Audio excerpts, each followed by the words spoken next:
Alors, le numéro 213, qui est un numéro qui a l'air épeurant et dur pour commencer l'année, mais vous allez voir, on va essayer de mettre ça tout calme.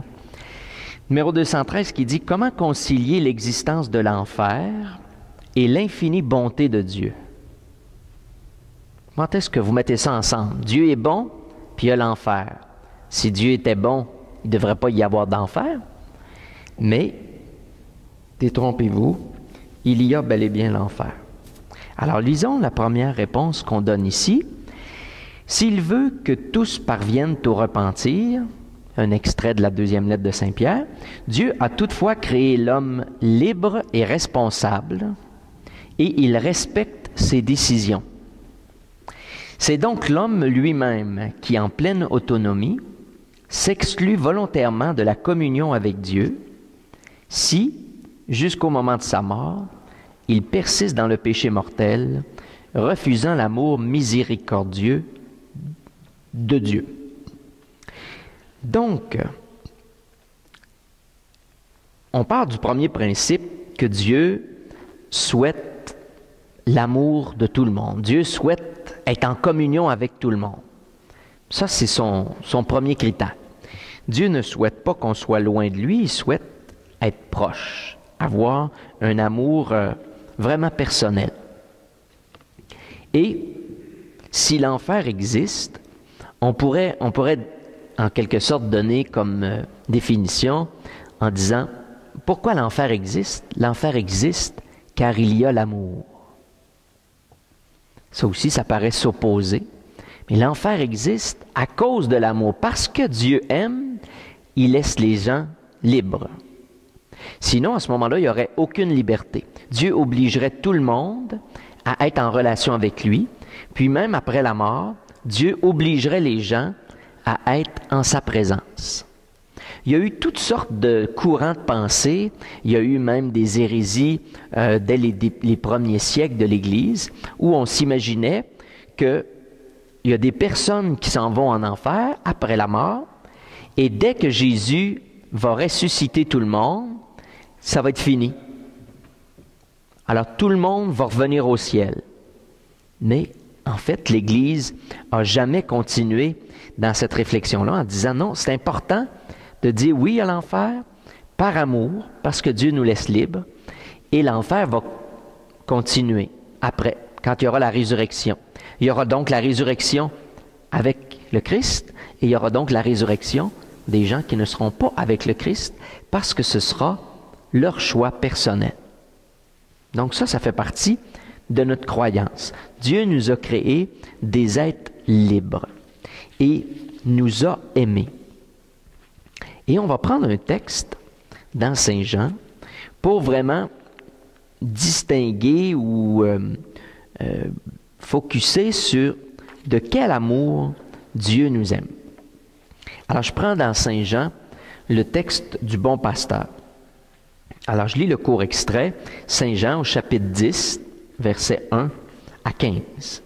« En vérité, je vous le dis, celui qui n'entre pas par la porte dans l'enclos des brebis, mais en fait l'escalade par une autre voie, celui-là est un voleur et un brigand.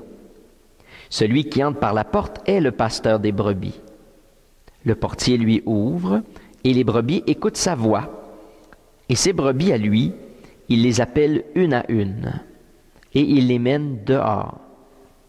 Quand il a fait sortir toutes celles qui sont à lui, il marche devant elles et les brebis le suivent parce qu'elles connaissent sa voix. » Retenez le mot « connaître ». Elles ne suivront pas un étranger, elles le fuiront, au contraire, parce qu'elles ne connaissent pas la voix des étrangers. Voyez-vous, le mot « connaître » revient une deuxième fois, on va le développer après. Jésus leur tint ce discours mystérieux, mais eux ne comprirent pas ce dont il leur parlait. Alors Jésus dit à nouveau, « En vérité, je vous le dis, » là il explique la parabole. « Moi, je suis la porte des brebis. Tous ceux qui sont venus avant moi, sont des voleurs et des brigands. Mais les brebis ne les ont pas écoutés. Moi, je suis la porte. Si quelqu'un entre par moi, il sera sauvé. Il entrera et sortira et trouvera un pâturage. Le voleur ne vient que pour voler, égorger et faire périr. Moi, je suis venu pour qu'on ait la vie et qu'on l'ait en surabondance. J'arrête ici, on pourrait continuer jusqu'au bout le texte, mais on va mettre l'emphase là-dessus. Sur le lien avec l'enfer, de montrer l'amour que Dieu a pour chacun de nous. Et je crois que on doit, plus on développe la compréhension de l'amour de Dieu, moins on a ce désir de s'en éloigner. Moins on a le désir de dire, moi je veux mettre Dieu de côté. On peut difficilement mettre l'amour de côté. Dans notre vie, quand une personne nous aime, on ne la met pas de côté. Quand on a des blessures d'amour, là, on va mettre de côté. Quand vous entendez des récits de gens qui disent, ben moi, j'ai mis telle personne de côté, c'est parce qu'il y a eu une blessure dans l'amour. Et la blessure doit être guérie. Et c'est notre responsabilité, mais pas exclusive, de faire guérir cette blessure-là. Mais on n'a pas la seule responsabilité. Il faut que l'autre aussi collabore. On ne peut pas guérir une blessure seulement d'un côté. Donc, Jésus s'identifie comme étant le bon pasteur. Alors, on pourrait dire, dans le fond, on appartient à Dieu. On appartient à Dieu à cause de la création. C'est la création vient de lui. Il nous crée, il nous permet d'exister. Donc, on lui appartient. Mais on ne lui appartient pas dans le sens d'un esclavage ou d'une dictature. Dieu n'est pas un dictateur qui nous dit quoi faire, quoi pas faire, quoi penser. Puis le pire, c'est qu'il y en a qui aimeraient ça. Il y en a qui aimeraient quasiment que Dieu nous dise quoi faire tout le temps, qu'on perde notre liberté. Mais c'est l'inverse. Dieu n'est pas un dictateur. Donc, on appartient à Dieu, mais dans le sens de la connaissance. On appartient à lui parce qu'il nous connaît et on apprend à le connaître. Donc, c'est une appartenance du cœur, en quelque sorte. Beaucoup plus qu'une appartenance extérieure, comme je pourrais dire, la montre m'appartient, est à moi, et il n'y a aucune profondeur. La montre, elle ne ressent pas de l'amour, c'est un objet. Donc, si on se met à considérer les autres comme des objets, en disant « tu m'appartiens », en voulant dominer, là, il n'y a pas d'amour. On n'est plus dans le rapport que Dieu veut créer avec nous. Dieu n'est pas un dominateur. Dieu est celui qui nous connaît. C'est pour ça qu'on lui appartient, parce qu'il nous connaît. Comme dans un couple, l'un appartient à l'autre. Non pas dans un sentiment de possession, encore là, mais dans un sentiment d'appartenir à cause de la connaissance.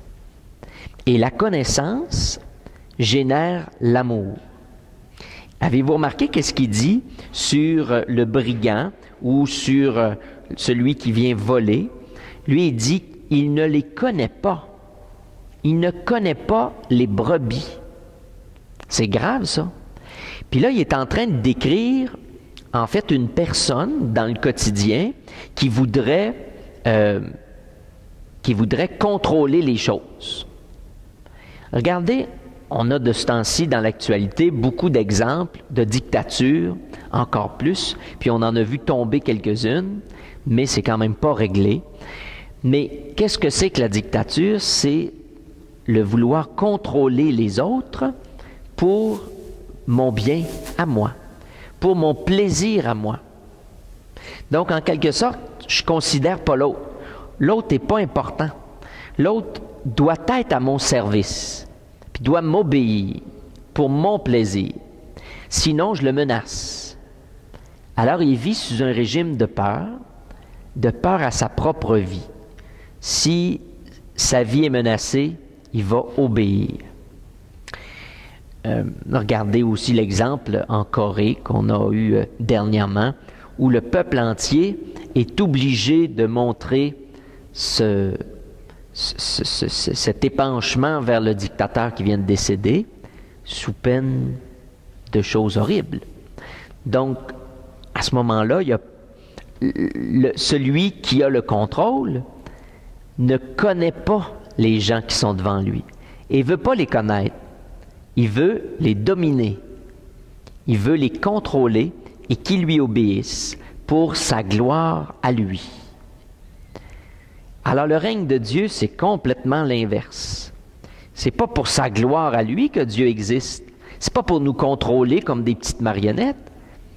Dieu aime. Et dans l'amour, il n'y a pas de contrôle. Il y a même une perte de contrôle. Vous l'expérimentez peut-être avec vos enfants. Il y a une perte de contrôle. J'aimerais donc ça qu'ils m'obéissent puis qu'ils fassent ce que je veux, mais c'est pas ça. Vous l'expérimentez peut-être avec vos amis. J'aurais aimé ça que mon ami dise ça, fasse ça, puis il l'a pas fait. Mais on n'est pas dans un règne de contrôle. Et pourtant, l'être humain, on a cette petite spontanéité-là à vouloir contrôler. Puis même, on nous l'enseigne quand on est tout jeune, à apprendre à bien contrôler les situations, apprendre à se contrôler, puis indirectement, avoir un peu le désir de contrôler les autres. Parce que nous, on a une façon de penser, puis on voudrait souvent que les autres fassent comme nous, pensent comme nous. Et puis là, on n'est plus du tout dans le règne de l'amour. On est dans le règne du bandit dont parle la parabole, dont parle Jésus. Le bandit est celui qui ne s'intéresse pas, qui ne connaît pas l'autre. La connaissance implique la liberté. Je te connais. C'est parce que je te connais, je connais tes forces, je connais tes faiblesses, que je veux te laisser libre. Mais j'ai toujours quelque chose à te proposer, par exemple. Mais je vais te laisser libre. Et Dieu, c'est son travail, de proposer tout le temps quelque chose de nouveau, mais tout le temps en laissant libre. Donc, le brigand, le voleur, est celui qui veut abuser des brebis pour son bien à lui. Dieu est celui qui veut aimer la brebis pour son bien à elle. Voilà toute la différence. Puis on pourrait, dans cet exemple-là, dans cette parabole-là, vouloir donner en comparaison le diable et Jésus. Jésus, le pasteur du troupeau, et le mercenaire, tous les noms qui y sont donnés, le voleur, le diable, qui lui cherche sa gloire. Dieu ne cherche pas sa gloire. Il a la gloire et c'est en entrant en relation avec lui qu'on a ce désir de lui rendre gloire. Mais ce n'est pas lui qui nous force à nous mettre à genoux, ce n'est pas lui qui nous force à rendre gloire, puis il ne nous force pas non plus à l'aimer. Il n'y a tellement pas de règne forcé avec Dieu que s'il avait voulu forcer les choses, il aurait été obligé de rester. Il aurait été obligé de donner un certain pouvoir ou nous donner une intelligence limitée en disant on n'a aucune capacité intellectuelle de se détourner de Dieu. Et ce n'est pas ça notre cas. Le péché vient justement de cette liberté de se détourner de Dieu, de faire en sorte que nous, on ne l'écoute pas. Et Jésus dit, moi, je suis venu pour qu'on ait la vie, et la vie en surabondance. Donc, la vie, il veut la vie. D'abord, il la donne, premier point. Puis après ça, il continue de la donner. On a déjà discuté dans une autre rencontre, si je me souviens bien, du fait de donner la vie. Donner la vie, ce n'est pas simplement accoucher. On peut dire, oui, j'ai donné la vie à un enfant, à 2, à 5, à 12, mais après avoir dit ça, On pourrait dire, ben un coup que tes enfants sont mis au monde, on pourrait dire, c'est dommage, tu as arrêté de donner la vie. Ben non. Tu continues de donner la vie par ta façon d'aimer, par ta façon de regarder, par ta façon de pardonner. Et ça donne la vie, le pardon. Par ta façon d'encourager quelqu'un, ta façon de la respecter, la personne que tu croises, vraiment n'importe où, qu'on la connaisse ou qu'on ne la connaisse pas. Donc, donner la vie, c'est dans le quotidien. Alors, Jésus nous donne la vie, la première, puis il continue de donner la vie à toutes les minutes, toutes les secondes, où il continue d'assurer sa présence. C'est ça qui donne la vie, sa présence. Puis il continue de la donner. Puis il continue de se donner aussi par sa parole. Sa parole, on la lit, elle nous redonne vie. De temps en temps, il y a des journées qu'on est plus éveillé, plus attentif. On lit un extrait de la parole, puis ça nous encourage, ça nous stimule, ça nous fait aller plus loin. Bien, sa parole, elle donne vie. Donc Jésus, c'est ce qu'il veut. Il veut qu'on ait la vie, puis de manière exponentielle, que ça ne s'arrête jamais. Tandis que l'autre, le mercenaire, est celui qui veut plutôt prendre ta vie. Il va faire en sorte qu'avec le temps, tu ne seras plus toi-même. Tu ne penseras plus comme tu peux penser. C'est lui qui va te dire quoi penser. Mais avec Dieu, il n'y a pas de contrôle. Même si on aimerait donc ça, hein, qu'il nous apparaisse, puis qu'il décide pour nous quelque chose. Seigneur, je ne sais pas quoi faire dans cette situation-là. Dis-moi donc, qu'est-ce qu'il faut que je fasse? Puis là, souvent, on est bien malheureux, bien embêté, parce qu'on n'a pas de réponse. Puis, ben, j'ai pas eu encore de signe, puis j'ai pas eu encore de réponse. Puis, non, il veut que ce soit toi qui décides, toi qui choisisses, éclairé de sa parole, alimenté de sa présence, qui donne sa vie. C'est toi qui vas choisir quelque chose. Tu vas te prendre en main, puis tu vas avoir ta liberté d'enfant de Dieu pour dire, ben oui, je vais faire telle chose. Puis je sais qu'en faisant ça, ça va rendre gloire à Dieu. Ça va permettre que sa présence continue de rejaillir. Donc, le bon pasteur est celui qui donne, oui, la vie, mais sa vie. Voyez-vous comment c'est le contraire de l'autre? Jésus va jusqu'à donner sa propre vie. Il se sacrifie pour ceux qu'il aime. Il est capable de dire, c'est ça, aimer. C'est vouloir donner sa vie, sans compter. Tandis que le mercenaire, il ne veut pas donner sa vie. Il est prêt à prendre la vie des autres. Dans la dictature, on tue, on assassine, parce que l'autre n'est pas de mon avis. Je suis prêt à prendre ta vie, à l'éliminer, pour que tu te taises, pour que tu cesses de me déranger. Et Dieu, c'est tout le contraire. Imaginez-vous si Dieu nous éliminait parce qu'on ne pense pas comme lui. On n'existerait pas, c'est pas compliqué. Ça arrive tellement souvent que même nous qui sommes pratiquants, on n'a pas tout le temps les mêmes pensées de Dieu. On ne pense pas tout le temps ce qu'il voudrait qu'on pense. On essaye d'être à la hauteur, mais on n'y arrive pas tout le temps. Mais au moins on essaie. C'est ce qu'il faut s'encourager. Alors le Christ est le bon pasteur et son amour est tellement grand qu'il donne sa vie. Puis c'est ça, aimer. Alors dans votre quotidien, ne prenez que pour modèle Jésus pour savoir comment aimer.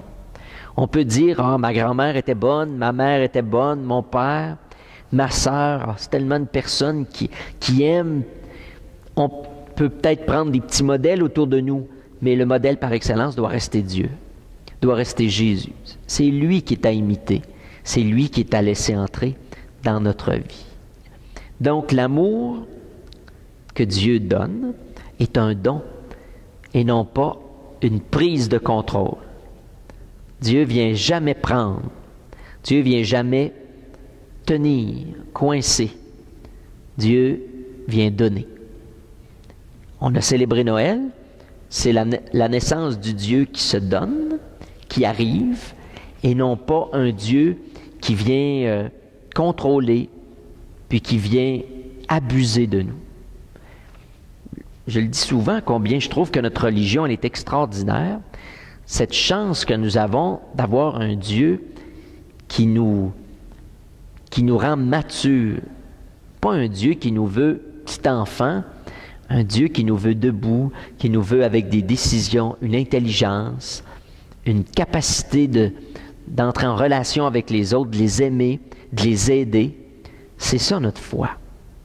Donc, le Dieu qu'on a célébré à Noël, c'est le Dieu du présent, le Dieu qui est vraiment pas absent, qui veut entrer dans ma vie.